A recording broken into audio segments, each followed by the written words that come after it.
සුබ දවසක් ඔයාලට. වෙනද වගේ මදත් ආදරෙන් පිළිගන්නවා මගේ channel එකට. අද මං ඔයාලට අරගෙන ආවේ අඩු වියදමකින් අඩු අමුද්‍රව්‍ය ප්‍රමාණයකින් හිතුන ගමන් ඉක්මනින්ම හදාගන්න පුළුවන් රසම රස බූන්දි රෙසිපි එකක්. ගෙදර අයට තේ වෙලාවට හදලා දෙන්න වගේම ගෙදර ඉඳන් පොඩි ව්‍යාපාරයක් පටන් ගන්න හිතන් ඉන්න කෙනෙක්ට මේක ගැලපෙනම රෙසිපි එකක්. ඉතින් අපි බලමු මේක කොහොමද හදාගන්නේ කියලා. මුලින්ම මම භාජනයකට පාන් පිටි කෝප්පයක් එකතු කරගන්නවා. ඔයාලට මේ වගේ මෙෂරින් කප්ස් නැත්නම් පීරිසි අඬු කෝප්පකින් මැනලා දාගන්න. ඒකට මම බේකින් පවුඩර් තේ හැන්දා, ලුණු පිංචක්, ඒ වගේම වැනිලා තේ හැන්දකුත් එකතු කරගන්නවා. ඊළඟට මේකට වතුර ටික ටික දාලා මේ විදිහට කලවම් කරගන්න. වතුර ඔක්කොම එකපාර දාගන්න එපා. මේ බැටර් එක හරියට හදාගත්තොත් තමයි අපිට බූන්දි එක රසට හදාගන්න පුළුවන් වෙන්නේ. ඒ නිසා වතුර ටිකෙන් ටික දාගෙන කලවම් කරගන්න. බැරි වෙලා හරි වතුර ටිකක් වැඩි වුණොත් පාන් පිටි චුට්ටක් එකතු කරගෙන කලවම් කරගන්න. ඔයාලට මේක කලවම් කරගන්න විස්ක් එකක් තියෙනවා නම් ගොඩක් හොඳයි. විස්ක් එකක් නැත්නම් ගෑරුප්පුවක් පාවිච්චි කරන්න.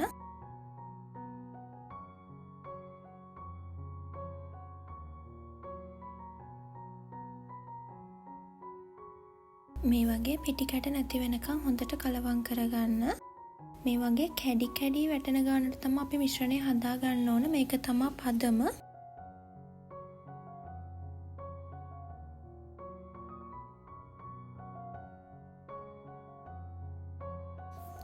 දැන් අපි මේකට කලරින් එකතු කරගමු. මම අද පාට දෙකකින් හදාගන්නේ. ඒ නිසා මම මේ මිශ්‍රණය කොටස් දෙකකට වෙන් කරගෙන එකකට රතු පාට කලරින් සහ අනිකට කොළ පාට කලරින් එකතු කරගන්නවා. ඔයාලට තනි පාටකින් උනත් මේ බූන්දි හදාගන්න පුළුවන්. ඔයාලා කැමති පාටක් එකතු කරගෙන මේක හදාගන්න.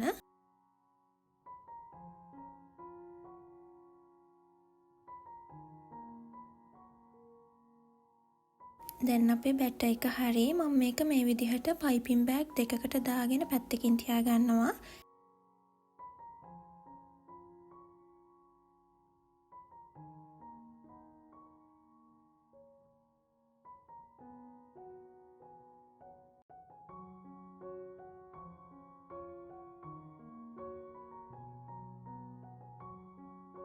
දැන් අපි මේකට ඕන කරන සුගර් සිරප් එක හදාගමු. භාජනයක් ලිපේ තියාගෙන මම ඒකට සීනි කෝප්ප එකක් එකතු කරගන්නවා. ඒකටම වතුර කෝප්ප භාගයක් එකතු කරගන්න. ගින්දර මධ්‍යම ප්‍රමාණයේ තියාගෙන දැන් මේ සීනි ටික හොඳට දිය කරගන්න.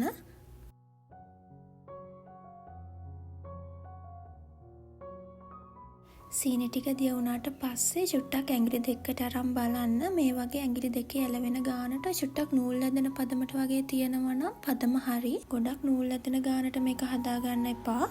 මේ ගානට තිබ්බනම් ඇති. මේක තමයි හරිම පදම.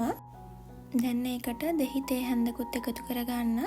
මෙහෙම දෙහි දැම්මම මේ සුගර් සිරප් එක සීනි වගේ මිදෙන්නේ නැහැ. දැන් මේ සුගර් සිරප් එක ලිපෙන් අයින් කරගන්න. මේ සිරප් එක රස්නෙට තියෙන්න ඕනේ. ඒ නිසා ලිප ළඟින්ම තියාගන්න. දැන් අපි බූන්දි ටික බෙදගමු. මේ තෙල් එක රත් වුණාට පස්සේ මේ විදිහට බූන්දි ටික පයිප් කරගන්න.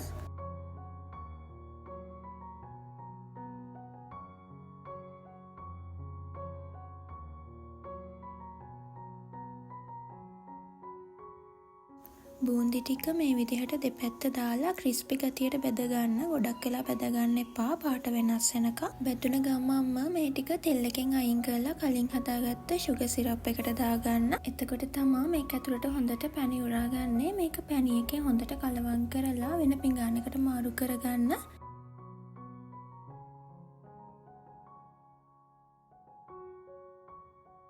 මේ විදිහට ඔයාලා ඊටු බූන්දි ටිකත් බෙද ගන්න.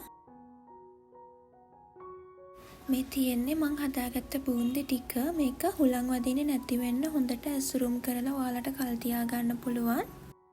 අපි එකක් කඩලා බලමු. මේ විදිහට හොඳට ඇතුළට පැණි උරාගෙන තියෙනවා.